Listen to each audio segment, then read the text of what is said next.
We are live. We are on the air. Wrestling Podcast presents What's the Buzz? Hello, everybody. Hello. And the Pitbull. Back at you one more time. Amelia, Absolutely. how are you this week? Good. How are you? I'm wonderful. Look at me. I look terrific, don't I? Yes, Tell absolutely. me I look marvelous. You look marvelous. Thank you, sweetie. Thank you, sweetie. And speaking of marvelous, we have an incredibly marvelous guest tonight. He is not only marvelous, he's dashing, debonair, handsome beyond all recognition. Absolutely. I'm telling you what. His name is Geoffrey Mark, and he is a man affectionately referred to as the Encyclopedia Britannica of show business. Geoffrey, welcome to the show. How you doing, my friend? Yes, Happy to welcome. be here with you. And I love the opening. I love seeing all those wonderful wrestlers. I used to, when I was a kid, I was a big fan of professional wrestling. Oh, wow. Really? We didn't know that. Oh, wow. You didn't ask me. Yeah, well, no, actually, I did kind of know, to be honest. That's Just part like of you why I used that intro and not my standard intro. In fact, I think I had a little an intimate moment with one or two of those fellows. So Oh, yeah, I'm sure. Well, I wouldn't be surprised whatsoever. Let me tell everybody a little bit about you. You were born Geoffrey Mark Fidelman in a subdued suburb in a land far, far away called Brooklyn, New York. And that would be one of the last times you would be known by that name because the world at large would know you simply as Geoffrey Mark. You well, were there's a a man reason for that. destined and born for the entertainment arts. Some people are gifted at birth. Some people have gifted the greatness bestowed upon them. I think in your case, my friend, being gifted was just a matter of accepting who you are. Mhm. You are an entertainer, an actor, a writer, a producer, a performance artist, a spoken word artist, and a hell of a nice guy. In fact, I know this because it says so on my Chiron right here. Actor, writer, producer, performance artist, and hell of a nice guy. And a jazz singer. Yeah. There you go. We're going to talk about that tonight, too. One of the things that fascinates me, because I grew up in this generation, you and I are of that same generation. And I think we're the same age. We're 63, 64. We are. And so I grew up in, and as with you, in what we call the golden age of television. Yes. And we also grew up in the golden age of live entertainment. We had people like Sammy Davis Jr., Frank Sinatra, Dean Martin, Jerry Lewis, oh my God, Danny Lewis. We had people like Norm Crosby, who could double talk his way out of everything. And a dear, dear friend of mine. What a wonderful, sweet, sweet guy he was. Yes. I never had the chance, and one thing that my bucket list, I never had the chance to go to the Friars Club. Oh, I was a member. Yeah, I know you were, and that's why I'm telling you. So one thing that I never had a chance to do was become, to become close enough with somebody to get in, on like a buddy pass or like I'm with him kind of thing. But I know people that have been there. In fact, we just recently lost one of the preeminent members of the Friars, Gilbert Gottfried, Mhm. who he just performed here in New Jersey, in Atlantic City, not 2.5 months ago. He's And such a nice man.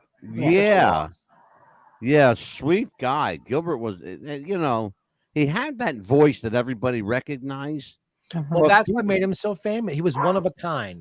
Yeah, Mhm. but It few isn't like people- there aren't 17 Gilbert Gottfrieds out there. No, no. Thank God there was only one. He was a national treasure for sure. Let's talk about this, greatness being bestowed upon you and being born with the ability to kind of like fit into this world. I mentioned to you privately, and I'll share this publicly. At 8 years old, something remarkable happened in your life, and had it not gone another way, perhaps you and I may not be having this conversation. Mhm. But at 8, your parents were visited by entertainment representatives. Tell us a little bit about that. Well, actually, I was. Oh, you Um, were. They Uh-huh. came to my school. We lived for about a year and a half in Los Angeles. My father liked to run away from his troubles, and his way of running was to move different places. I got So you. Brooklyn was home, but we lived in other places. And I was at a place called the Dixie Canyon Elementary School in Sherman Oaks, California, which was the place where Patty Peterson was going next door from a Donna Reed show to the Catholic school, and Lisa Loring from the Addams Family was in my class. Oh my God. So because of that, there were always people hovering around. And there were people hovering around me anyway. From the moment I entered that school, there were people hovering over me. I skipped 2 grades in that school because they were hovering over me. And I sang "Let There Be Peace on Earth" at an assembly. And in the playground, the playground area of the school, Yeah. the principal allowed first a man from Desilu Studios offered me a contract to be a contract player, a contract kid for Desilu. Because of the red hair, I have to assume they were thinking about something with Lucille Ball. Parents wouldn't allow it. Yeah. Art Linkletter's people came. They wanted to have me on his show to be one of the kids he interviewed. Parents wouldn't have it. Then Danny Kaye's people came to me, and they wanted me to solo. They wanted me to sing "Let There Be Peace on Earth" on their Christmas episode. Oh, And my wow. parents wouldn't. In fact, I have that show on videotape. Oh And my they God. put in a children's chorus instead of me because the song is there. Yeah. Just I'm not there. But Wow. once I knew that level of interest was after me, Mm-hmm. that was it. There was no longer any question in my mind. Somehow or other, and God took care of the other by my parents divorcing me when I was 15. So I was on my own, not of my own choosing, but as long as I was going into show business. And I did. That's an interest. Can we talk about that? Are you comfortable talking about that? If I wasn't, I wouldn't have brought it up.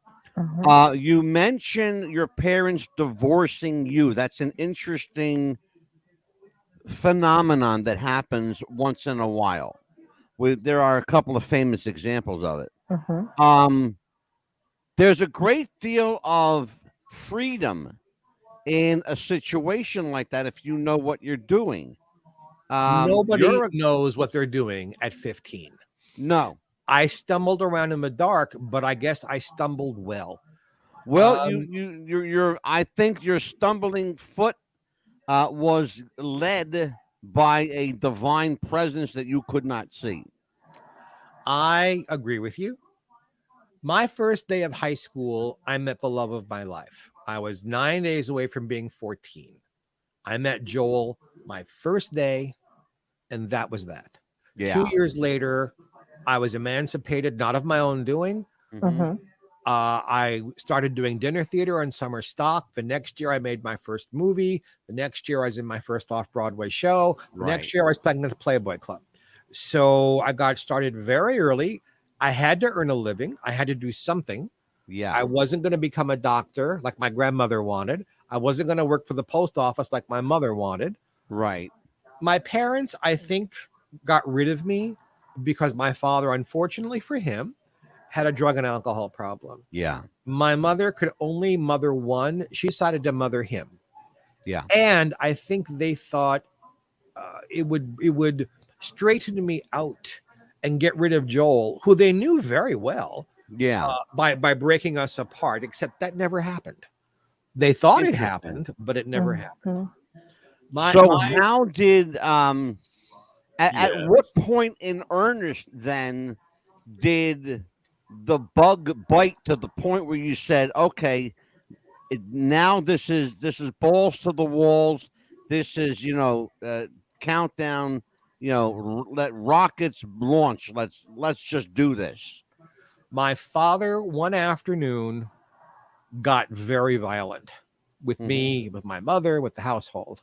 Yeah. And I called my best buddy, Phyllis, who is still my best buddy, and I'm the godfather of her children. And I told her, I said, come and get me. So I couldn't drive, but I had to get out of the house. I was afraid I was going to get hurt. And she said, grab some sheet music. And I'd done amateur stuff all through school and everything. Sure. Grab some sheet music. And she drove me. We were living outside of Baltimore at that time. She drove me all the way into Washington, D.C. to go to an audition for Little Abner at the Colony 7 Dinner Theater. Yeah. And I opened my mouth and sang with a voice I didn't know I had. I'd never heard that voice before. Remarkable. I was hired to play an adult. I was 15. Yeah. The director and producer, nobody knew how young I was. We didn't tell anybody. And I worked until I was sent away. And then once I was sent away, no one could control it anymore. And I did every possible thing I could do to perform and learn. And good for you. Ended up back in New York City and just hit the pavement quickly. I was back in New York. I was in an off-Broadway show in 6 weeks, which is I have to tell you something, not to interrupt you. I have to tell you, we have a pretty important player in our chat room right now. Okay. His name is Stephen Plim. He is hired. He was hired by the who's who of Hollywood to represent them. He's an entertainment manager and agent. His claim to fame, he was the personal manager of Tiny Tim. Wonderful. And Mr. Plim is here today. He says, love the show, baby. And that's just the way he does it. Yes. Stephen, I love you too, brother. An amazing guy, Stephen Plim. Just as a side note, you want to talk about a guy who redefined the 1960s. Tiny Tim was the guy, for sure. So let's talk about your love of television. It's particularly old television, certainly before your time. But you and I both are of the same age genre, and we can appreciate that era of television. Well, those of us, and I make this very specific, baby boomers who grew up in the greater New York area had a buffet of goodies that I don't think anybody else got. You're absolutely right. New York had more television stations than any other place. Absolutely. And of course, until the late 1960s, most of television came from New York. If it was live, it was a game show, soap opera, news, variety shows, it came from New York. So we were inundated night and day with what was currently popular. So the current Broadway shows, Ed Sullivan gave us a window on the world, except Ed Sullivan was in our backyard. We didn't have to only watch it, we were there for it. But we also got to watch reruns of television shows from the late 40s and 50s. Absolutely. We also got to watch classic old films. So baby boomers, all of us that certain age, we knew who Fanny Brice was before Funny Girl. Sure. We knew who Eddie Cantor was. We knew who Al Jolson was. We knew who George Jessel was. We knew who our grandparents loved. Then we knew who our parents loved.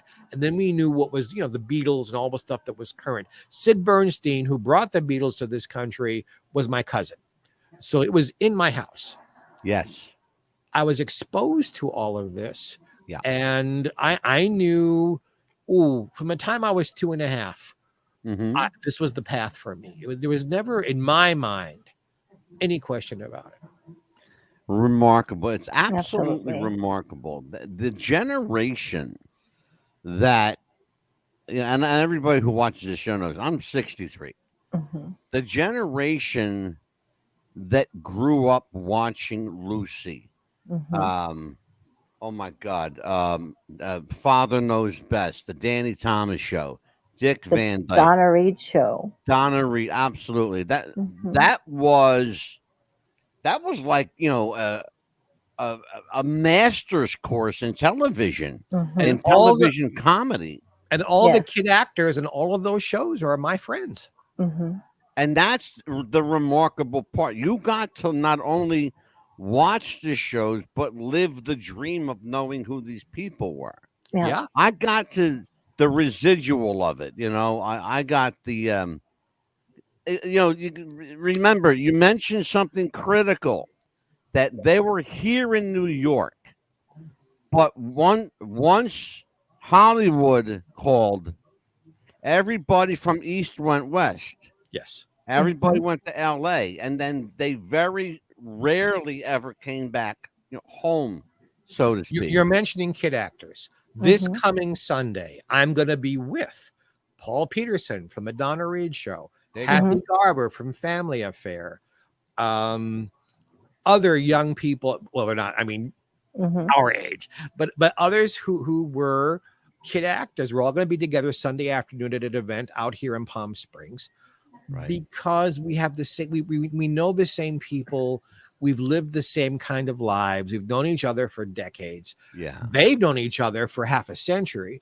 I've Yeah. known them for decades. Mhm. Yeah. I call myself, and I mean this, I'm the luckiest son of a bitch on the planet. I You're was absolutely. certainly you certainly are Mhm. I lucky, would but say yes. you're more blessed than lucky, I think. Mhm. Amelia, Yes. why don't you chime in on this? You've been sitting there looking, I'm just quiet. in awe. I mean, of every because back when I was growing up, there was nothing like this, and I wish there was TV shows like this when I was growing up because you don't have the TV shows like this anymore, like the wholesome, down to earth family shows. All the type of shows there is now is just all reality shows and the stuff that they show nowadays. You couldn't It's get lazy, Amelia. exactly. You well, couldn't get There are rid no of. You it's can't. Yeah. kids. It's Uh-huh. financial. It Yes. is so much less expensive sure. Mhm. to do a game show or to do a reality It's show. I horrible. do this. I don't like this. This kind of like, I why do don't. people do Yeah. that? I'm Yeah. doing it because there are no No. reality shows. No, They are Mhm. none. all There, written because I have written for them. yeah. They're Mhm. all planned out. Nothing is real about Everybody's gonna know what they Nope. say. Everybody's planned And on what that's they the say. thing. You're absolutely Mhm. right, Jeffrey. And Mhm. thank you for. And I hope to God that some people woke up when you said that. Mhm. There are no reality shows. The Look, there's nothing Bachelor, wrong with 90 people. Day Fiance, all of these shows It's that all you written. They think all know what's are, gonna happen. Mhm. that you think are Mhm. reality programs, they've got writers, Mhm. directors, producers. They are finely tuned by, and in a lot of cases, by actors Mhm. playing. I have written and produced these kinds of shows, Mhm. so I can tell you firsthand. There's no such thing as a citizen of the United States putting themselves in harm's way for money. You can't sign your rights away that way. Mhm. Right. Nobody's on an island someplace getting snake bitten. It's all Or not baloney. eating for so many days. Okay, off camera, there's a whole long table of food with craft Yes, services. There are exactly. doctors right there making Yes. sure that everyone Mhm. is well. Because heaven forbid someone actually gets seriously ill or injured, they Maybe Right. sue the suing the show. network for Yeah, Yes. millions. well, Mhm. catering is just a phone call away. Yes. Yeah, none of it is what Amelia, it seems. questions for Jeffrey Mark. Oh, we have Uh, questions. Okay. what Yeah. inspired you for the sequence hat, which I love, and your vest? Easy. That's an easy answer. I love it. I I love the was colors. performing in Los Angeles a long time ago, Mhm. and Rip Taylor came to see me perform. Oh, I love Rip Taylor. He's And one of Rip my came favorites. with Chuck McCann, who Mhm. was a very famous TV kid show host in New York and Mhm. cartoon voice. Mhm. Yeah. And they took me out to dinner, and Rip said to me, "Jeffrey, you are magic on stage, Mhm. but you're dressed like a fucking accountant." And he sent me to a store where I got the first sparkly hat. It's a very long story. I'm condensing down for you. Okay. Sent me to a That's fine. store. I got a hat. I went on a cruise as an entertainer. Everybody on the cruise ship loved it. The next cruise, I brought 3 hats. The next cruise, I brought 6 hats. I have about 110 hats now in my dressing room. I've got a closet full of sparkly clothing and sparkly scarves and sparkly shoes and all kinds of jewelry, because this has become my brand. And thanks to good management and a wonderful publicist, Harlan Bowl, but Rip branded me and it's made me a star. I have to tell you, I have a Rip Taylor story. It involves Rip Taylor, the late Johnny Ray, and myself. The 2 aforementioned celebrities and the schlump over here were having lunch together at Bally's Casino in Atlantic City. Well, you know, Rip was blind as a bat. He couldn't see shit, right? So I had to read the menu for him. Johnny Ray is sitting there. God bless him. He was just as patient as could be. And deaf. And deaf and couldn't hear shit. So I'm reading. Now imagine this, Amelia. I'm reading the menu to a guy who can't see in front of a man who can't hear. All right? This was, you couldn't make this shit up, okay? So, and I'm reading, and I'm going on, and and Rip he wanted to hear the whole fucking menu, so I'm reading the menu. At one point, Johnny Ray slams down his hand. Everybody turns their head and looks. He goes, "Can we fucking get to this already? I'm hungry. I've got a show to do in an hour." Tell me something. Did they stick you with the check? Actually, they were smart. No. When you went out to eat with Rip Taylor, unless he took you to Kookaroo, which was his favorite cheap fast food place, you went out with Rip, you paid the privilege by paying the check. And you know what? Happily so. The man was wonderful to me. Yes. He was an enormous presence in my life, and I will tell you, it was an honor to pick up the check. I knew going in I was going to pick up the check. It was, because it was my, I invited them. In Atlantic City, I was blessed and very fortunate to meet a lot of the A-listers. Certainly people who may have been past their prime but still held nostalgic value. Johnny Ray was one of them. Leslie Uggams was another one of my favorite people. The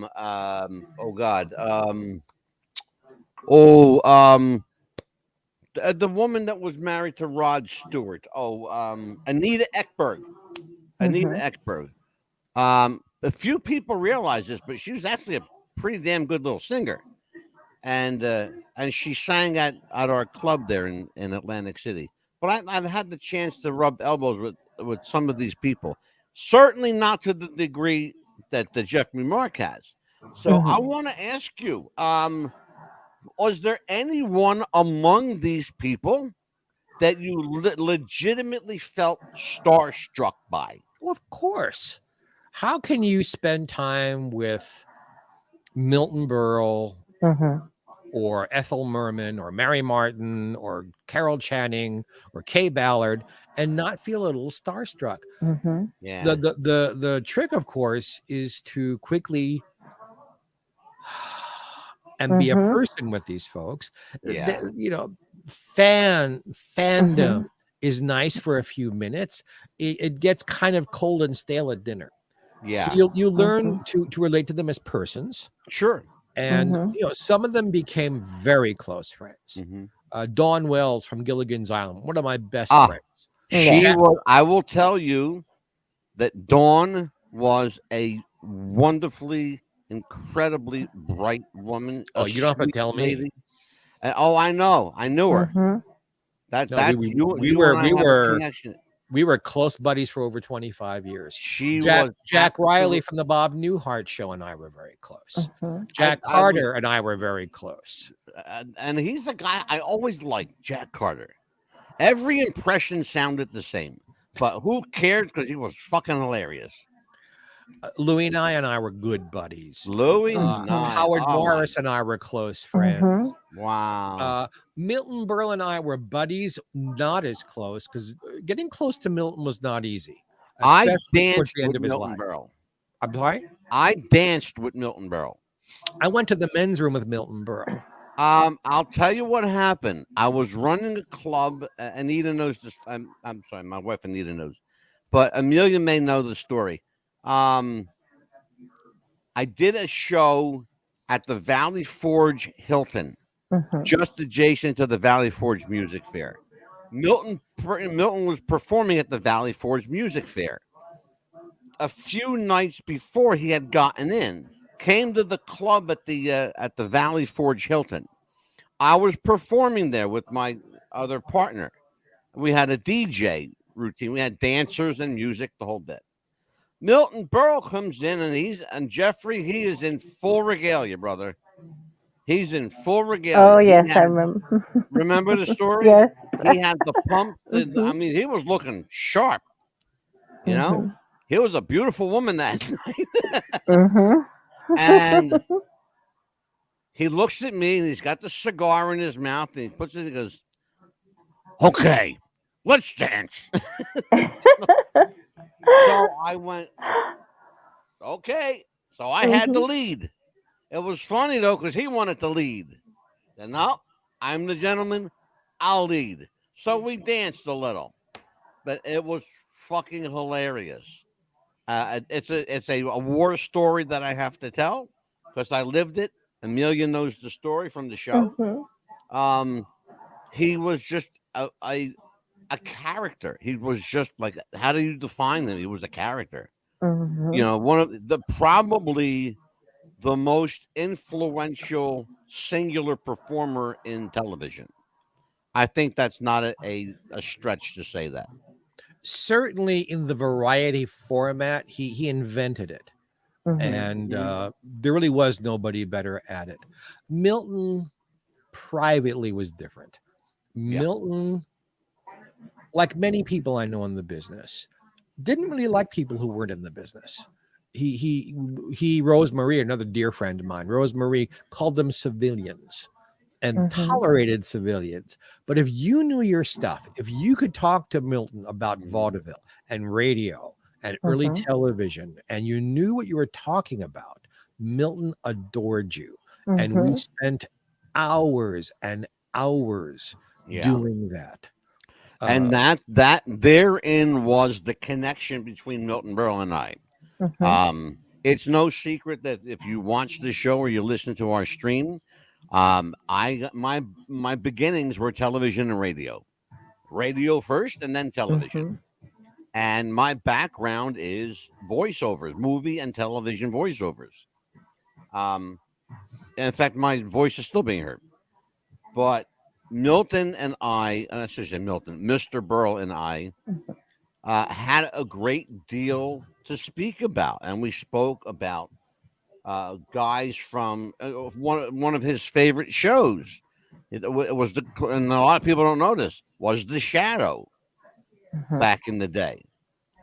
And for those of you that are too young to remember, The Shadow was a radio serial that was heard on the Westinghouse Broadcast Network all over the country.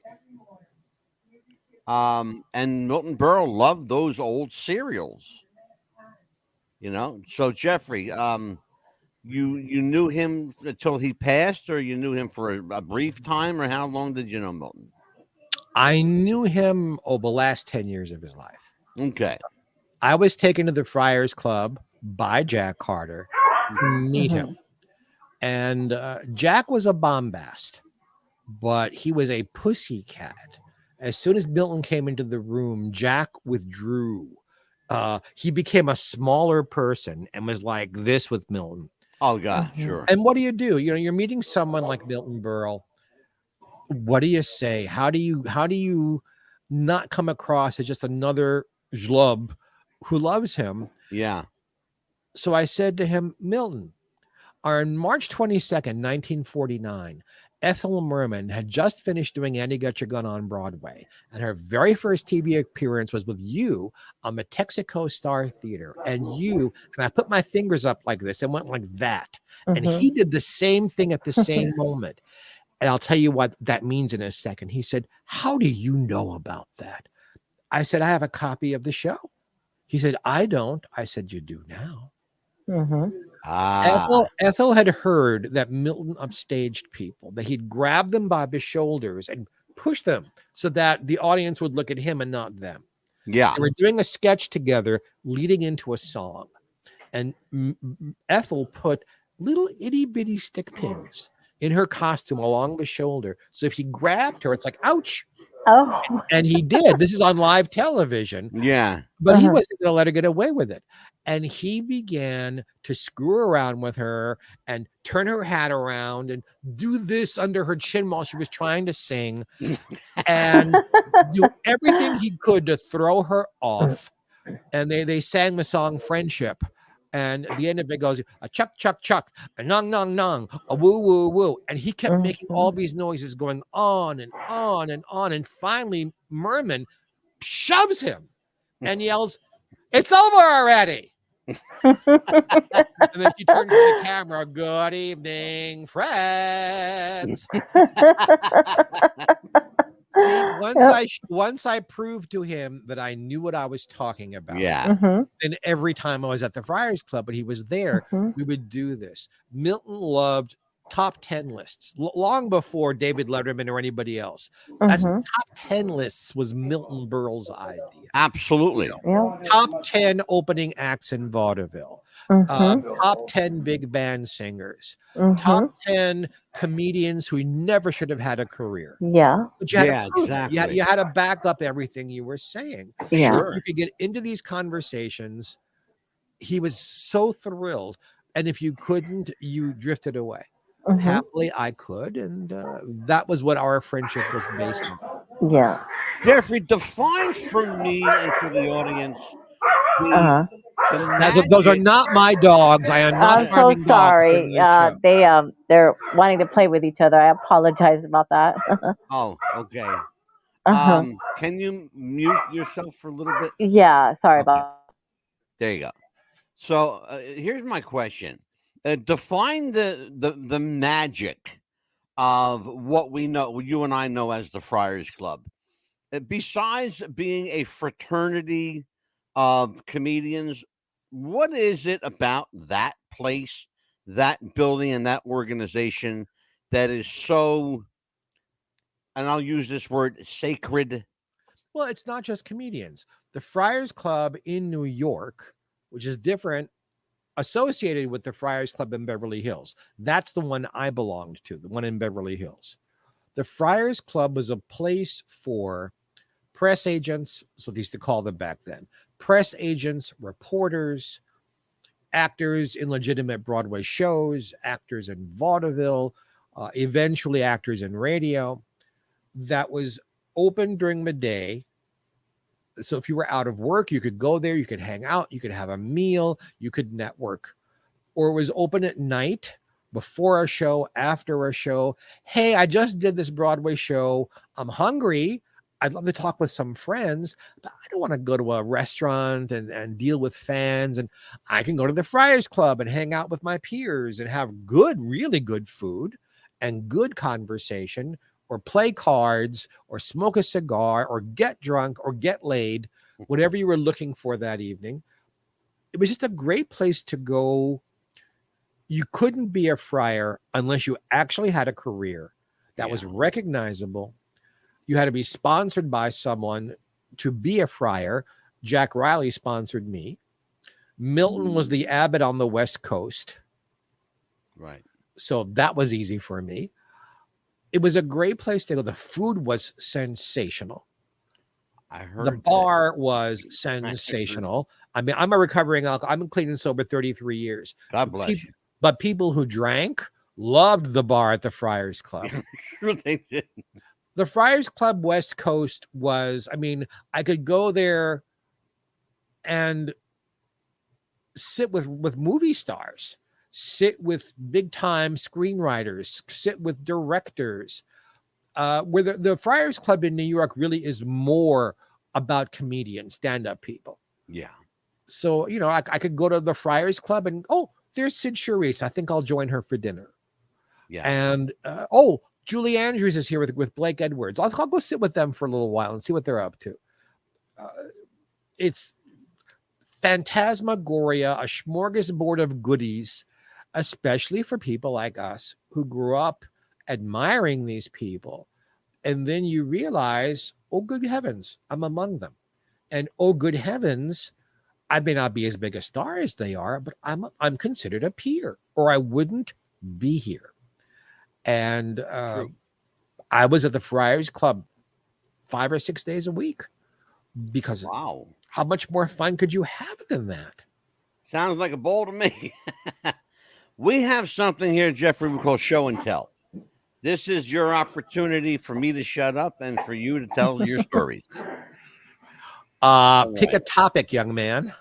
Hey, oh, good heavens, there he is. Indeed. That was my first book on Ella Fitzgerald. I've written 2 of them. That's the book that kind of reignited my career. I had my own battle with drugs and alcohol in my 20s, and I kind of had to walk away from show business. I was unreliable. I would not show up for gigs. That is the audio version of me talking the book. And it exploded. It became a bestseller. It got me other work, which got me a Grammy nomination. And then I was back in business again. And I have been ever since. These last 30 years had just been one wonderful job after another. That is me a little more recently, the one with Ella in the background. For the second book on Ella, I wrote the first book while she was alive with the idea. Stop. I can't talk that fast. With the idea that I wasn't going to tell the whole truth. She was still alive. I didn't want to hurt her. The second book really told the truth. It was a lot more in depth. That is not the cover that is going to be. That is, someone put that together. The new Lucy book is coming out next year. The original The Lucy book covered Miss Ball's television career from live TV till she died, every single time she appeared. Game shows, talk shows, variety shows, guest appearances, her own shows, commercials. The new one has all of that with new interviews, plus all the films, all the radio shows. Yeah. I loved being the Ricardos. It was factually very incorrect. It is not a documentary. If you're looking for facts, read my book. Yeah. But the relationships, the problems, I think Aaron Sorkin was brilliant. He took 3 different things that happened. One in 1952, one in 1953, one in 1959. Mm-hmm. And fictionally made it all happen the same week. So you got a really good capsulized version of their relationship, the trials and tribulations they went through. That's the first Lucy book, authorized by the family, forward by Steve Allen. The new one has another forward also by Fran Drescher. So I'm really looking forward to that coming out. That's an interesting choice for a forward. Why Fran Drescher? Because to me, she's like the new Lucy. The nanny is Fran Drescher doing her version of Lucy. Yes. Not Lucy Ricardo, but Lucy Carmichael. Yes. The Lucy show. Yeah. So Fran really, really admired Miss Ball, and I really, really admire Fran as an actor and as the head of the union. So I was thrilled that she would do that for me. She reminds me a lot of Lucy. That's me with my friend Tippi Hedren, right? Holding up our books together. Let's talk about Tippi Hedren a little bit. How did you meet her, and where did that friendship develop from? We met that day. That photo is of us meeting. We have the same publicist again, Harlan Bowl, who is the publicist of the stars, especially of our generation. Yeah. Both of us had new books. There was an event in Palm Springs saluting Tippi that I will say did not go very well. So after she did whatever she had to do on stage, Harlan and Tippi and I left and went out to dinner together, and they had a few drinks and I had some coffee, and we spent half the evening making fun of the people who had done the event and bonded. There's Milton. There he is. I adored Milton Berle. Milton, here's a Milton story you don't hear too often, I don't think. All those stories about Milton privately, Yes. that he was blessed between my legs, are true. And he took me to the men's room of the Friars Club. If he liked you, he would take you to the John and pull it out and go, all right, you're one of us now. This is your rite of passage. But if he didn't know you, he didn't even want to discuss it. Yeah. And there was a guy who came to the Friars Club, and Milton told me this story himself. And he and Buddy Arnold, who was his best buddy always, were coming out of the steam room at the Friars Club, wrapped in a towel. And there was a guy who came over to him and said, Milton, hey, Burl, I hear you got a big one. Betcha mine's bigger than yours. $100. And Milton said, sir, and this was true, I know every single person at this club, what they're doing, what they're filming, who their agent is. I don't know you. That means you're a guest here. Would you please act like a guest? This is inappropriate. Go find the person who brought you and please enjoy what our club has to offer. But this part, let's skip this. The man was insistent. Come on, Burl, put up or shut up. Put up or shut up. $100. And finally, Buddy Arnold said, oh, Milton, just pull out enough to win. Pull out enough to win. I love it. Oh, my This Judy. young lady, I will tell you about Judy Tenuta. I had the biggest crush on her for the longest time. You have excellent taste, my friend. Thank you. She is a lady. She is hysterically funny on stage and off. She is sweet as sugar. I adore her. It breaks my heart that she's had to battle cancer, but she is kicking cancer's ass. And those of us who love her are right behind her, holding her up. I have a question for you, Jeffrey. Why is it that she was flavor of the month for a long time on television shows, and then all of a sudden she couldn't get booked for lack of trying? It is one of those very sad parts of show business. Everybody's career is a roller coaster. Yeah. It's cyclic. Like right now, I'm very hot. That's why you're having me on your show. Sure. Other years, not so hot. It can be a change of venue. It could be changing your agent or changing your management.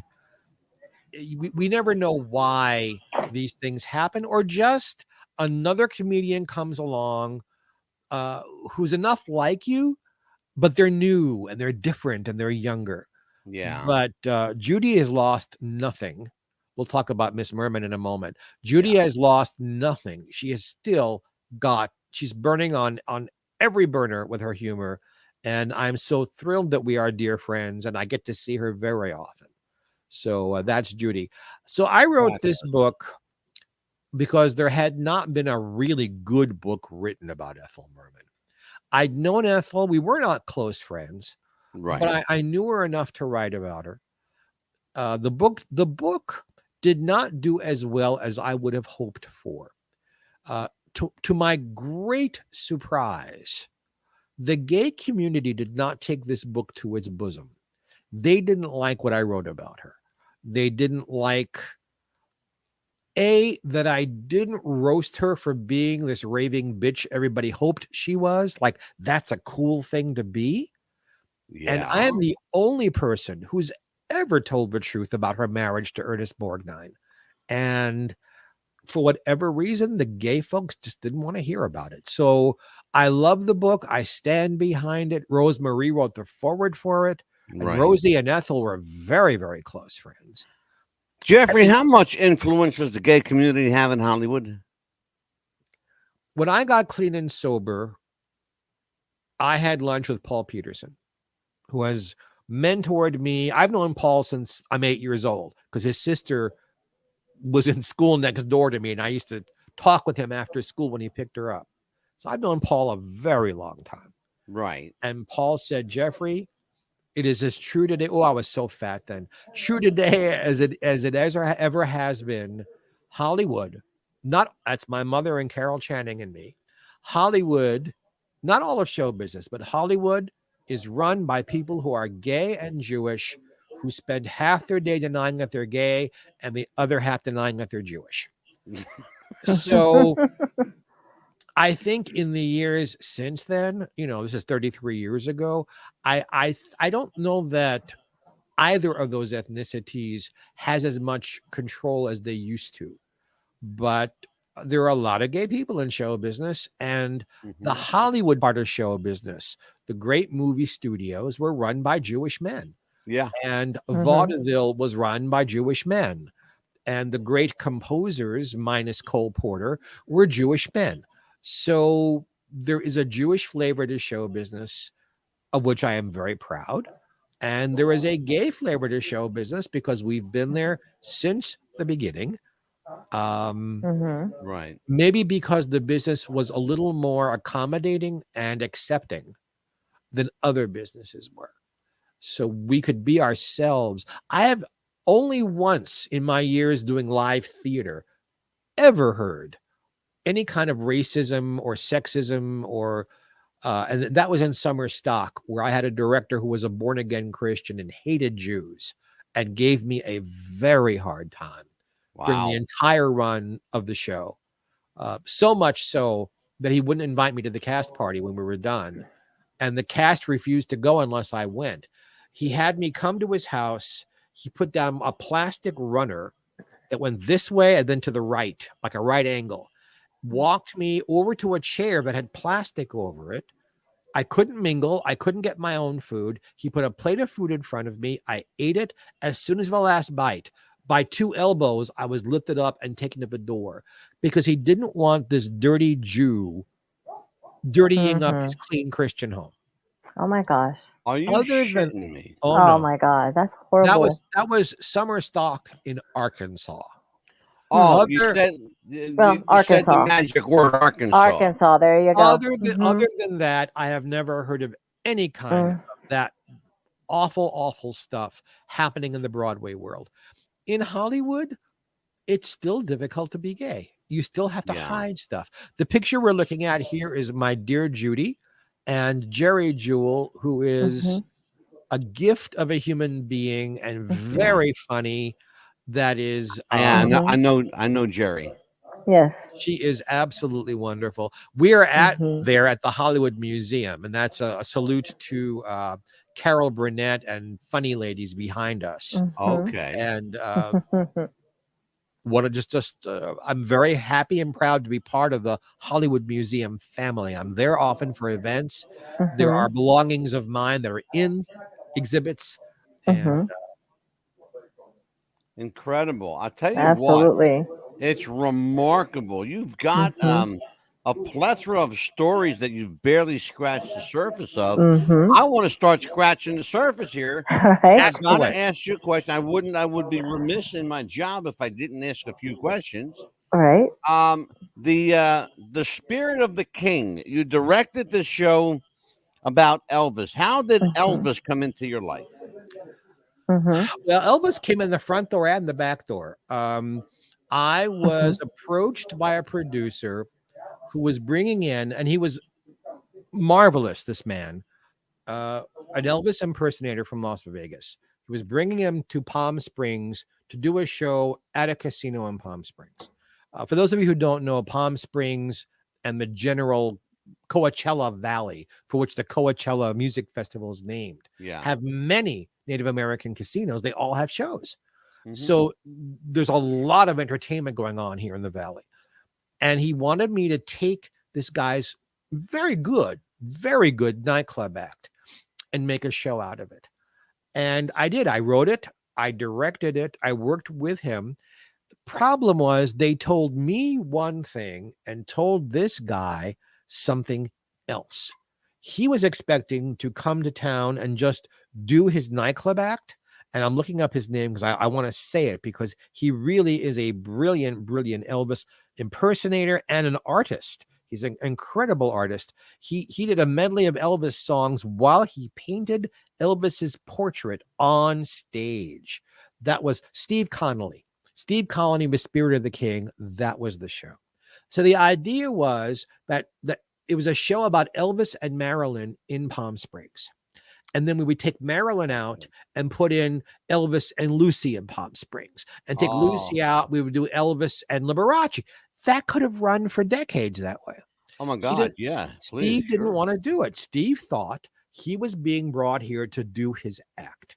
And when he got here, he didn't want to do the script. He didn't want to do the act. The Marilyns were fired. And the show ran respectable length of time, but it could have been so much better.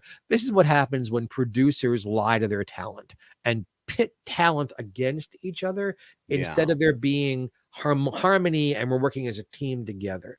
Steve and I are still in touch. I don't speak to the producer. So that's the front door. The back door is, and we talked about this off camera, is I'm among the many projects I'm working on right now. I'm working on a book with Sandy Martindale, who's Wink Martindale's wife. And Sandy and Elvis dated, I mean, very seriously before Priscilla. Oh, yeah. And I'm learning firsthand so much about Elvis from her and from Priscilla. And also Jack Carter, I mentioned, and I were very dear friends. And Jack was in Viva Las Vegas. So Jack told me wonderful insider stories about making the film and being Elvis's friend. So although I never got to meet the man, I feel like he's a part of my life. Incredible. I actually did get to meet him. And it was, in fact, about 8 weeks before he passed. Right here in Philadelphia at the time called the Spectrum, the Philadelphia Spectrum. And it was a sad occasion. It was bittersweet. He was way out of shape, very big, not terribly coherent. Certainly a shell of the king of rock and roll that he was. Talk to me about other perhaps disappointing individuals, maybe somebody that happy to absolutely go for it, my friend. Okay. I'm talking from my heart. I would say 90% of the big stars that I have met and worked with, major people, have been a joy. They're secure in their talent, they're secure in their careers. They've been helped by other people. They were like, how can we help you? How wonderful. And then there's a 10%. I think the first big disappointment, and oh my gosh, I just misplaced a name. The man who was the star of The Untouchables on television. Robert Stack. Robert Stack and I were in an airport in Los Angeles. He was flying first class. I was flying business class to New York. I approached him in the lounge. Hey, while you're in New York, would you please let me interview you for the Lucy book? Because he did an episode of the Lucy show. He said, well, we've got 5.5 hours to kill. Why don't you interview me on the plane? I said, well, thank you. And he arranged. This was back in the days of the wide body jets, the huge jets. Yeah. And there was like a little sitting area for the flight attendants with a curtain, like 2 couches facing each other. And he arranged for coffee and cookies to be served and for me to interview him. And I'm interviewing him. And all of a sudden, he's like, what is it with you homosexuals? Why can't you leave these women who are dead alone? Why are you picking their bones for your money? And I said to him, Mr. Stack, I agreed to this interview. Mr. Stack, I arranged for us to sit here and have cookies and cake. No, you did that. If you feel that way, please let me apologize and I'll leave. And he said, no. You've already started. Let me finish. And I finished as quickly as I could.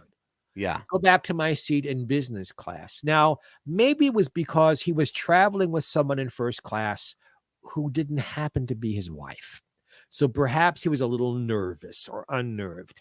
Gotcha. 20 minutes later, and I'm sitting on the aisle, I see coming back from the where the pilots sit from the cockpit. They're coming back towards me. Every single flight attendant on the flight. I thought, holy Hannah, he's arranged for them to give me a parachute and get me off the airplane off the guy. I'm gonna end up somewhere over Detroit, parachuting down. Incredible. The head flight attendant came, and now of course everybody's looking at me. And from behind her back, she produced a magnum of champagne. I don't know if you know what a magnum is. For those of you who don't know, absolutely. it's a large bottle of champagne on steroids. Yes. It's like 2 feet long. It's huge and very, very expensive. Absolutely. And on behalf of American Airlines and Mr. Stack, we apologize for the way you were treated. Please forgive us. Wow. Who's the biggest piece of shit you ever met in show business? Tom Jones. Tom Jones, really? Interesting that you should say that. A dear friend of mine. Now, let me tell you, on stage, he is brilliant. I'd walk a mile to see the man perform. He's a genius on stage. The man in his prime had a magnificent voice. He was ridiculously handsome. He knew how to use the stage. He put on maybe the best nightclub show I have ever seen. And growing up, I was a big fan of his voice and his masculinity and his style and his persona. Yeah. So many years go by, and I happened to be in Las Vegas with Frida Payne, who's a friend of mine. Sure. Frida was opening up at the MGM Grand. She was the opening act for the Four Tops the next day. And as is custom, sometimes the last night of a performance, the star on stage will introduce the person who's coming in next. And he introduced Frida from the audience and invited us backstage. Right. And Frida whispered in my ear, no matter what he does or says, you are not to leave me alone in that dressing room with him. Because he will say things to get rid of you. I don't care what he says to you. You are not to leave me alone. I said, great. What do I do? We go back, and now he's a friend of yours. I don't want to hurt your feelings, sir. No, what I was going to say is a friend of mine, Steve McCoy, is the world's #1 Tom Jones impersonator, and he knows Tom very well. So this is what happened backstage. Yeah. Tom was there with his dresser and his people. Yeah. And, there's the legend and there's the person. There was a girdle. There was something stuffed down his pants. There were lifts in the shoes. The hair was mostly black spray. All right. We all have a persona we present ourselves on stage with. I have no problem with any of that. The problem I had was his almost immediately, hey, love, get rid of the poofta, and why don't you and I have a shag? He called me every name for gay that's not nice you could think of. I kept trying to tell him who I was. And, Ella was on your show. Talk about Ella on your show. No. You go suck a cock someplace. And Frida had her hand in my arm with nails, digging. I thought I was going to bleed, that I shouldn't walk out on her. Oh, well, shit. Then I had enough. I have great respect for talent and Tom's talent. I sincerely think he's brilliant. And I said, Tom, you know somebody in my family. He was like, I know somebody in your family? I said, yes, Beverly Harrell. And I saw the blood start to drain out of his face. My cousin, or my mother's first cousin, Beverly Harrell, owned the first legal brothel in Nevada, the Cottontail Ranch. And I said to Tom, Bev had photos of you at the ranch, like all dozens and dozens of photos of you there that I've seen. And she's told me all the stories. And I said, and I have the photos now, because Bev had passed away. We were out of that dressing room in 30 seconds. And Frida grabbed me and said, how did you come up with that? I said, it's the truth. Mhm. I would never be rude to him, but he was being rude to me. And you know what? I Mhm. don't let people bully me anymore. You're going to No, you bully should me. No. never anyway.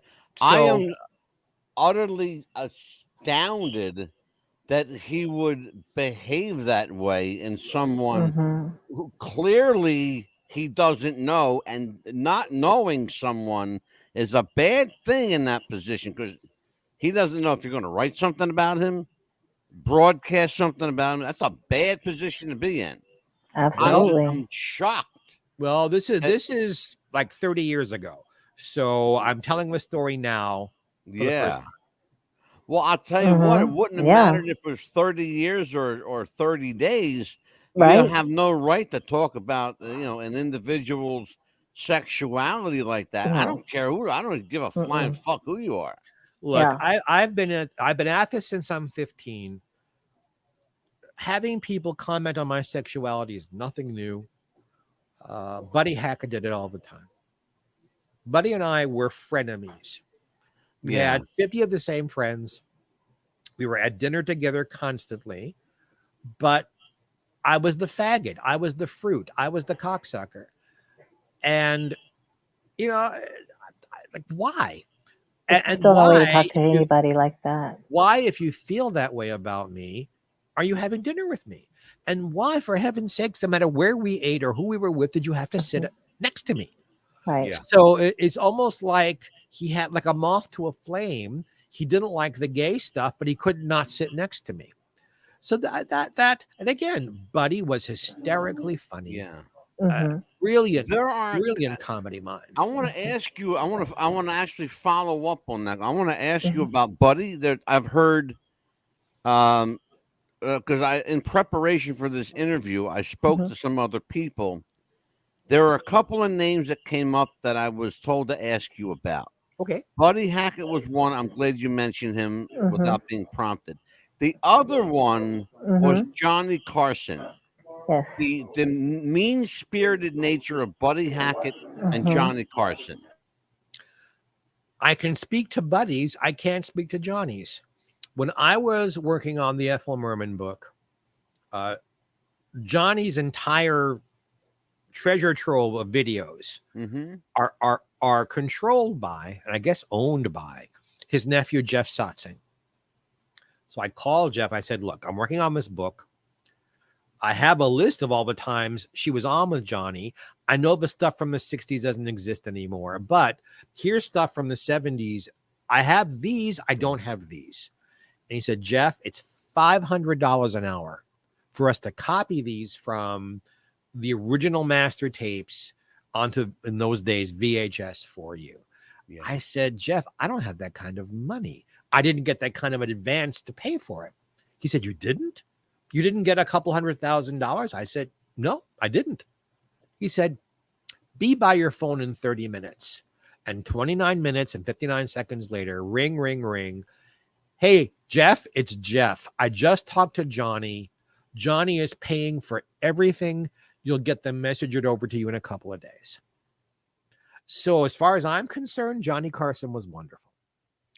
Wow.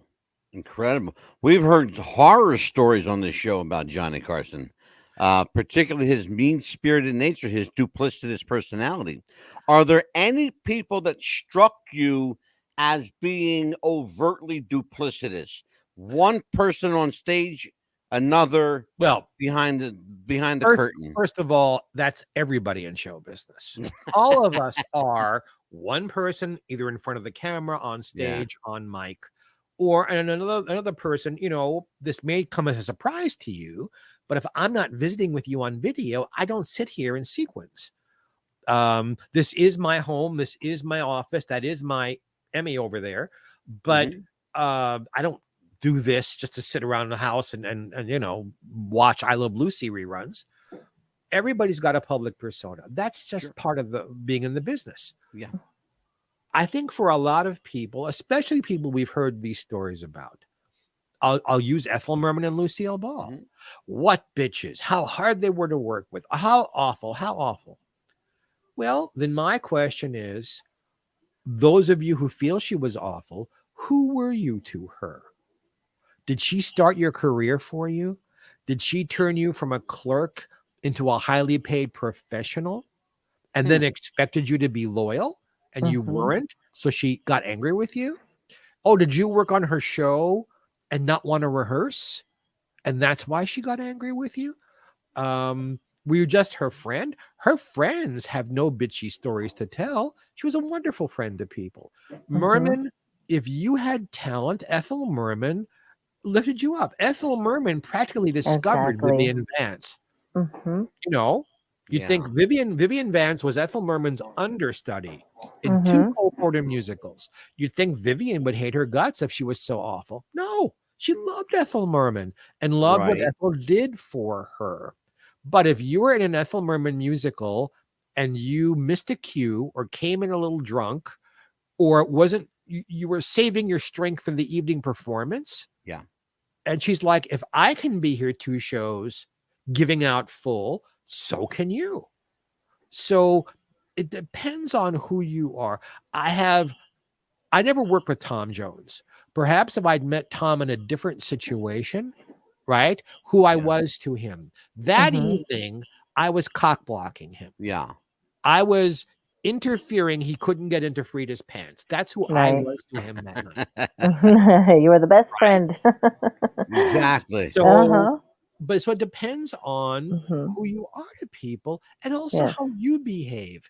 If you act like a jerk, don't be surprised that somebody else acts like a jerk. True enough. Andy Williams was very cold to me. I interviewed him for the Ella book. He was on the phone. We did it by phone. Very, very difficult, right? And yet, 4 or 5 days later, I get in the mail VHS tapes from Andy's private library of every time he worked together with Ella as a gift. Isn't that incredible? So, you know, a lot of these times when there have been books written about Lucille Ball, about what a bitch she was and how she was terrible to Jack Benny. All right. So I went to Jack Benny's manager, Irving Fine. I said, Irving, are these stories true? And he said, Jeff, I was there. I was his manager. Jack Benny didn't need Lucille Ball. Lucille Ball needed Jack Benny. If I would have seen her kicking him or putting him on the floor or yelling at him, I would have removed him from the set and told her to go fuck herself. He said it never happened. Yes. Incredible. So egos are exactly. nothing new in the entertainment business. Certainly, you know, an ego. And people want to sell books. Yes. They're very happy to say things in books that aren't true because they think, "Oh, I'll sell more copies if I say this." Right. So See, I stand behind everything I've ever written. Good. And my memoirs are coming out next year, and I stand behind everything I've written in that too. Good for you. Good. What's your question, sir? I cut you off. I'm sorry. That's all. It's all good. Egos are nothing new in the entertainment business. In fact, it's required for some people, you know, to have a bit of an ego. Who is, bar none, the singular ego, the supreme egotist you've ever met? Somebody whose ego walked into the room 20 minutes before they did. Well, I'd have to give you several kinds of examples. I can't give you one. Merman was so confident in how she presented Ethel Merman to the audience. It never occurred to her that she might be bad. That kind of ego, it doesn't even occur to her to be nervous. Wow. She just knows when the music starts, it's going to be there and the audience is going to give her a standing ovation. And even when she wasn't very good, and sometimes it happens, you have a bad throat, you're having a bad day, you didn't sleep well, the audiences adored her. Then there's someone like Jack Carter. I adored Jack. We were very, very close friends. But Jack's anger because of his ego. Why can't he be as big as Bob Hope and Jack Benny and George Burns and Lucille Ball? He felt he belonged at that absolute at the top level.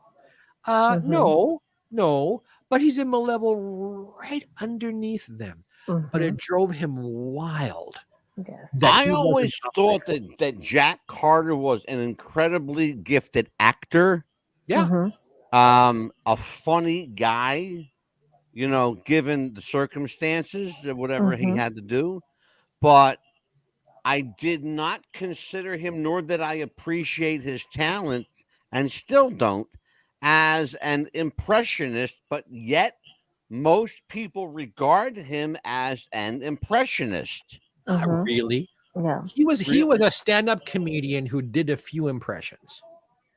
A few. Yeah. Okay, Ed I'll Sullivan. accept that. That He sounds did. Yeah. He did Ed Sullivan. He did a very few impressions. Uh, Jack. That wasn't Jack. Jack was not like Rich Little. That wasn't his main. yeah.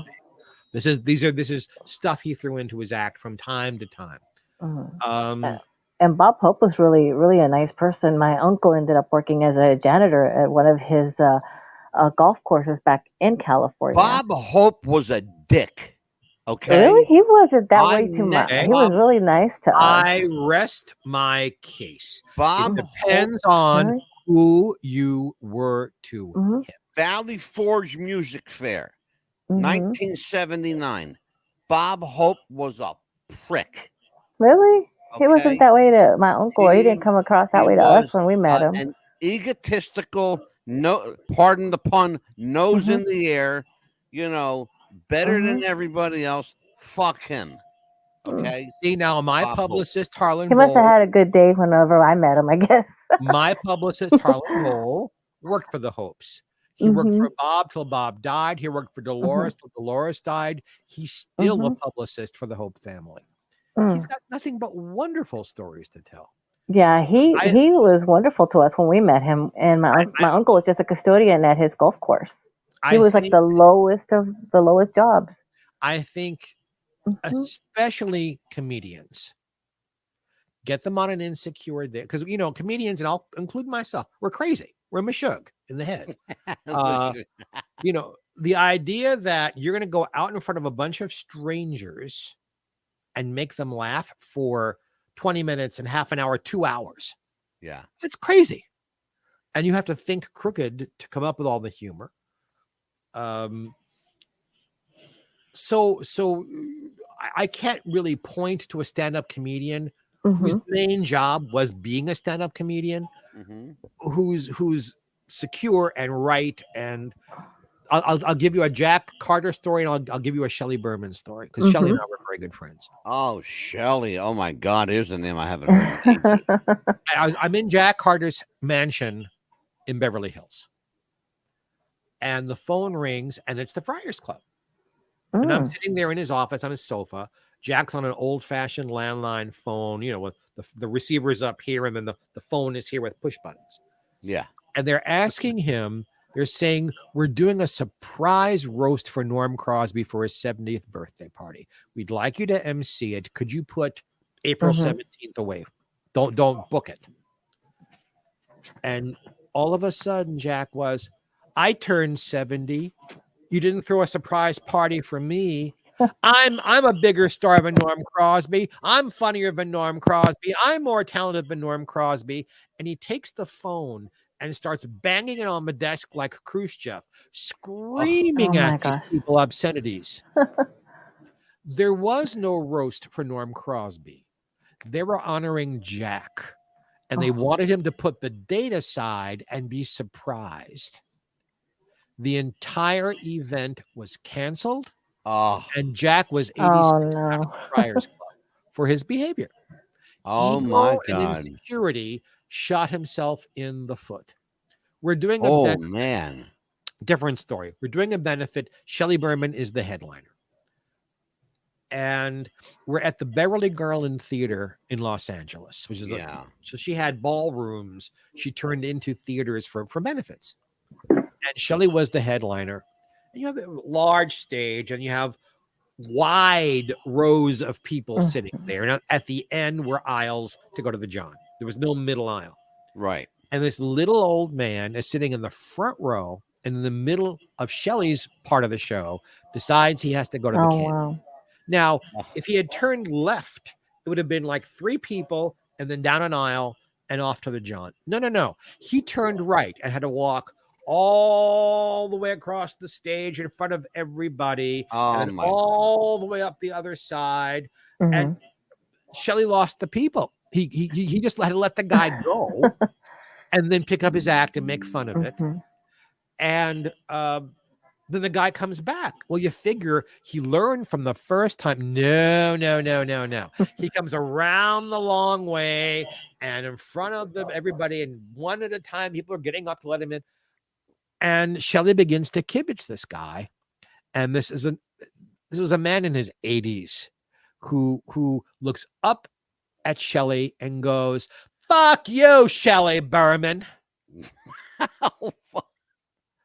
How does any comedian recover from that?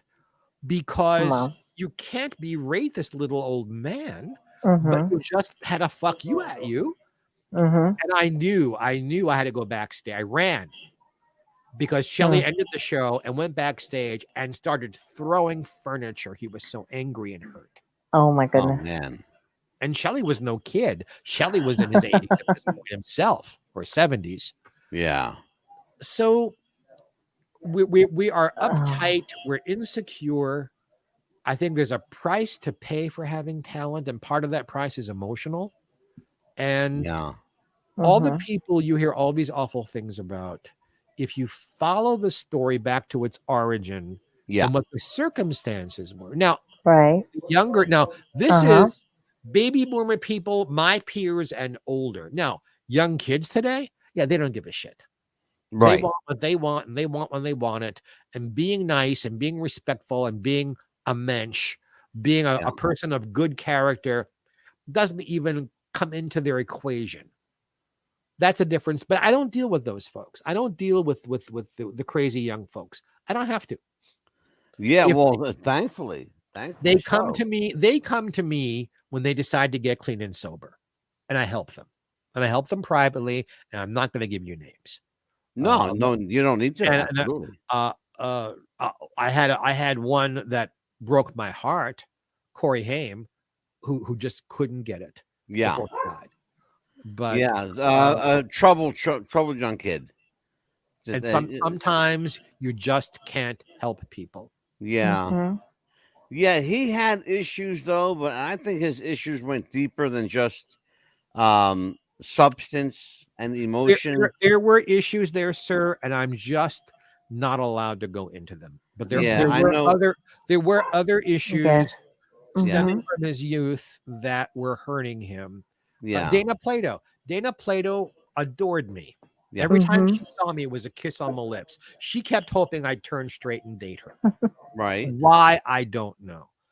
You try to help these people, and they kind of, figuratively pour gasoline on themselves and light a match. There's nothing you Yeah, can do. it's that the self-destructive nature of the entertainment business. One of my dear friends that he's actually been a guest on the show several times, but it's a dear personal friend is Mark Sotkin, the writer of Laverne and Shirley, producer of The Golden Girls. A great guy. I don't know if you know Mark or not. He's But got good stories, yeah, man, great stories. several We of which talk, you cannot tell in public. yeah, I know. We've discussed that too. Um, but it's interesting because and you probably know this as well, and I want to try to elicit some advice from you.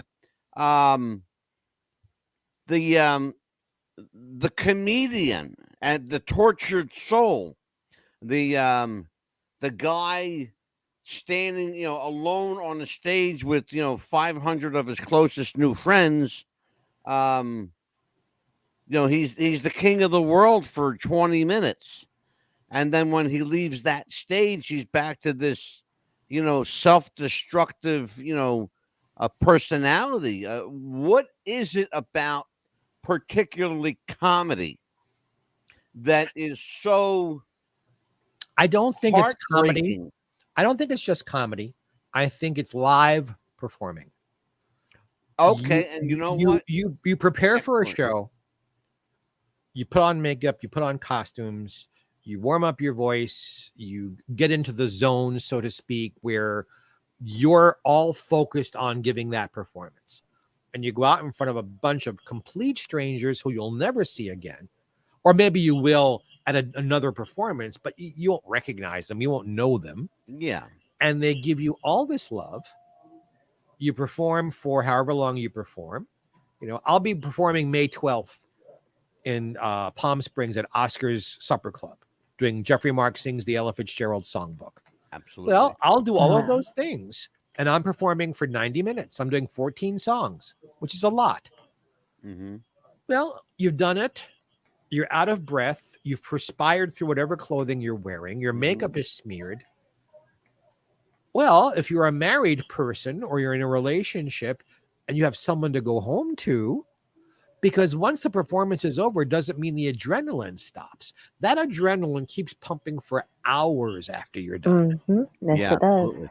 And if you don't have someone to decompress with, if you don't have a loved one, a dear friend, a spouse, a lover, a child, a doggy, someone who will understand that you're all on edge and that you will eventually calm down. People turn to alcohol, they turn to drugs, they turn to sex, they turn to food. You know, Judy Garland said it more than once in 2 of her films. You can't take the audience home with you. It doesn't matter how well you were received out there. Yeah. That's over. Now you are whoever you actually are. The makeup is off, the costume is off, the audience has gone on their way, and there you are. And if you're not happy with who you are to begin with, all the adulation in the world isn't going to make any difference. But I hear you are single and taking applications. Am I right? I am a widower, and I'm taking applications. See, you hear that? Do you hear that, gentlemen? He's taking applications. Amelia, start printing out some applications. Yeah, that's right. Huh? I'll be the first one to see. I'll do the interviewing. Amelia, I'm going to give you the final round of questions, and then we will let Geoffrey go for the evening. And sure. My first question was: as a kid growing up, what was your favorite TV show to watch that got you interested into that? I'll give you 2. First and foremost, I love Lucy.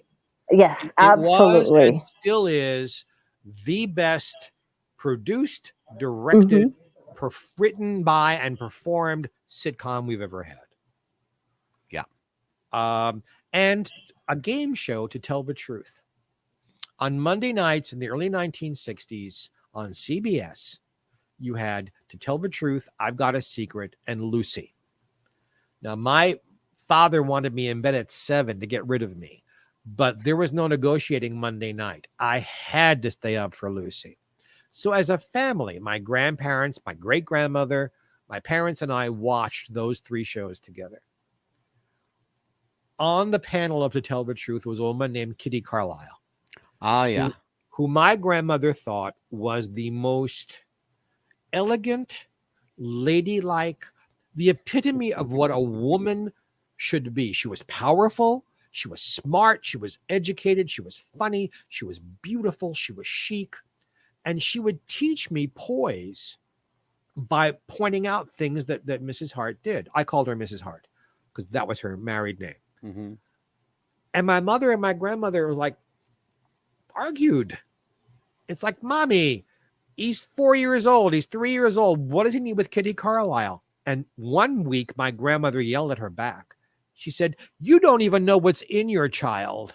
These are the people he's going to be hanging out with when he gets older. He needs to learn how to interact with them now while he's in his formative stages. And she said, someday he's going to be in Kitty Carlisle's living room telling her about this evening and laughing at you.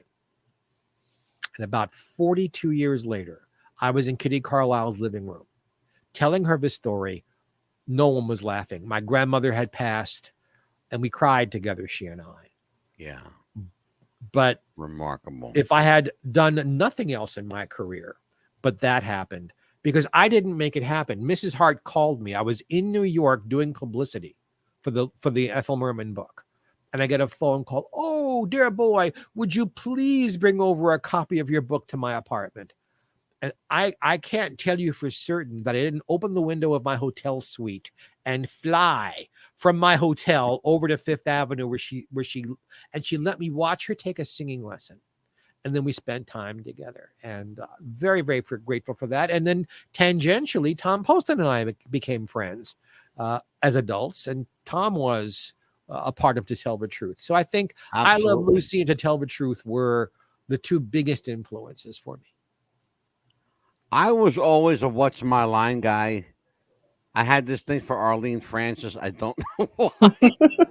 Because she was funny, and she was elegant and funny and bawdy. And even with her Boston accent, she was down to earth. Absolutely. Yeah. I just wish growing up the Donna Reed show was on the air when I was growing up, but I was unfortunate to watch it live. But thank goodness for Nick at Night, because I love the way they dressed her on the show, Donna Reed. Donna was a beautiful woman with very strong work ethics. She was not the part she played, but I can tell you from Paul Peterson that she treated him very, very well. Yes. And he's got nothing negative to say about her as a person. So there you go. A lot is being made recently for some reason or another. I'm not quite sure what it is, but the Jay North story, Dennis the Menace. Yes. Yeah, let's talk about Jay North. Jay and I are good buddies. Quite a while ago, about 25 years ago, we started writing his memoirs together. Jay wouldn't tell the truth. He would not out his mother. Yeah. To be the villain that she actually was. And there were things about his private life that Jay wouldn't cop to. Yeah. And the things he would cop to were kind of seedy, but not understandable. Meaning they were very sad. Some of it was sexual, but there was no good reason for it. There was nothing redeemable about the stories. And I demurred as like, wait until your mother dies, or wait until you can face this. And that day has never happened. Incredible. Jay Rusty Hamer, may he rest in peace. There you're seeing where parents did children tremendous harm. Being a kid actor, whether it's in New York like I was, or in the films or on television, you're a kid, but you work just as hard as every adult there does. And you go to school on top of it. You're being paid to be there. All of these millions of dollars, all of these people's paychecks rely on your being able to do your job and do it well and do it on time.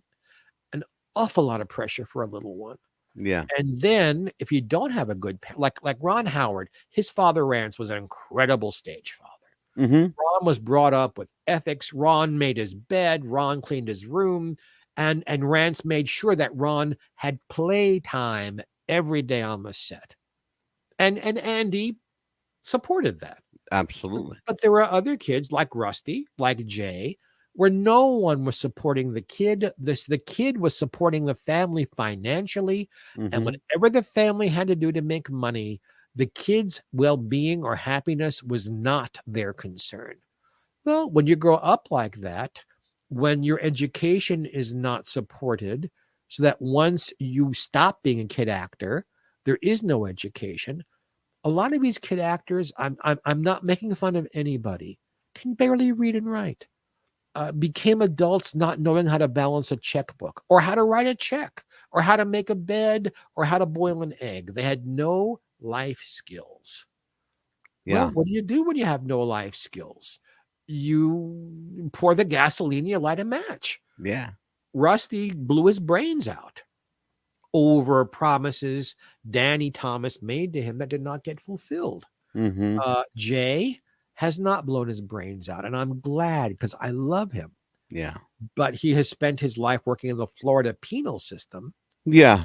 which gives you a little insight into where his head is, punishing people. Yeah, I know about his life extensively.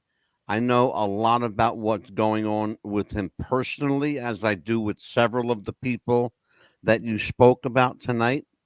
I won't get into it, Nor will I. yeah, and nor should anybody. But I will say that, it, and I'll just say it this way: it's show business isn't all it's cracked up to be, and you certainly, as Jeffrey Mark said, you pay the price one way or the other. I think show business is the best business in the whole world. I wouldn't have it any other way for me. See, but I chose it for myself. I didn't have parents or guardians choosing it for me. And if one is a spectacularly good looking woman with huge breasts and a gorgeous face, if someone is a man with great big muscles and a giant penis, or you've got millions of dollars and opportunities, or you are a star, or you can cook the best corned beef and cabbage in the world, I think God gives all of us gifts, not just in show business, but for every gift, there's a price to pay. And Exactly. in my life, it's been worth it. I was with Joel Kabik for 47 years. We never lived together. He was so far into the closet, he made RuPaul look masculine. Terrified I love Ru. that anyone would ever know he was gay. We never lived in the same house, but I was with him for 47 years. There's a price to pay for that. Absolutely. And you know what? Joel Kabik was worth the price. And I have a son and a daughter and 2 incredible grandsons because of him. Absolutely. That's part of the gift. I'm the luckiest son of a bitch on the planet. And God bless you for it. Yes. Let's tell everybody, Jeffrey Mark, where people can reach you, how they can get a hold of you, where can you see Jeffrey Mark perform in a city near you? What's going on? Okay, well, there is my radio show, Geoffrey Mark Plays Ella. It can be heard as a podcast on every platform or on radio stations all over the country. Every week, I play Ella on a different topic, like Ella and George Gershwin or Ella and Nelson Riddle's arrangements. And then I tell you wonderful backstage stuff because I work with Ella towards the end of her life. Right. Everything you need to know that would be interesting. That's every single week. I will be singing in a town near you the rest of this year, starting in Palm Springs, May 12th at Oscars. So you can join me there for that. The new Lucy book will be out next year. My autobiography, The Devil Was Born in Brooklyn, which is copyrighted, will be out next year. So will our book with the incredible Sandy Martindale. I'm recording an album this summer. Jeffrey Mark Sings the Ella Fitzgerald Songbook. You can find me on Facebook as Jeffrey Mark, but you can look for the Jeffrey Mark Plays Ella group.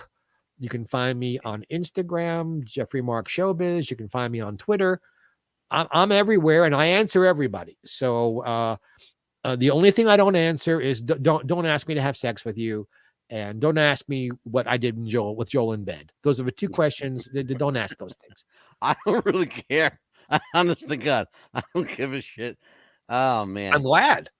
Yeah, because why would you? But you'd be amazed the hundreds of people who wanted to know about what my sex life with my partner was like. It's no, like, Amelia might want to know. No, I would not. That's his personal business. I don't want to know. No. And but I'm not she's got that kind of mind. No, I do not. No, you know what? What we did. What he's trying to do? Try to put words in my mouth. Look at that. I did that. What Joel and I did privately. It's private in their own home. It's one of the very few things I don't share with our children or grandchildren. Right. I don't share with my friends. That's personal. It is a piece of him that I and only I get to own. Exactly. In your heart and mind only. And that's the way it's exactly. Amelia, tell people where they can get a hold of you. Here on Tuesday and Thursday nights with you. Also, our Facebook page as well, Amelia Villarreal Chapman. Also, Instagram is What's the Buzz? And aachap70@gmail.com if you'd like to be on the show or give us ideas. This is where to do it. Mm-hmm. Hey guys, we haven't even scratched the surface, have we? And guys? that's why you're coming back for part We're 2. going to be at part 2, maybe part 3, Absolutely. however. I'd love it. Absolutely. Well, as And I am Angelo Mad Dog DeCipio. You can find me on Twitter, Facebook, Instagram, Twitch. I'm on StreamYard. I'm on right now 317 platforms around the world, internationally, domestically 294. We Good are for you. on. Oh my God, where aren't we? Let's put it that way. Right. Find us everywhere you can find Geoffrey Mark. That's where you'll find us. For As Geoffrey Mark, for Amelia Pitbull Chapman, I'm Angelo the Pitbull DeCipio. A Pitbull. No, you're the Pitbull. I'm the Mad Dog. Hot damn. Goodbye, everybody. Bye-bye.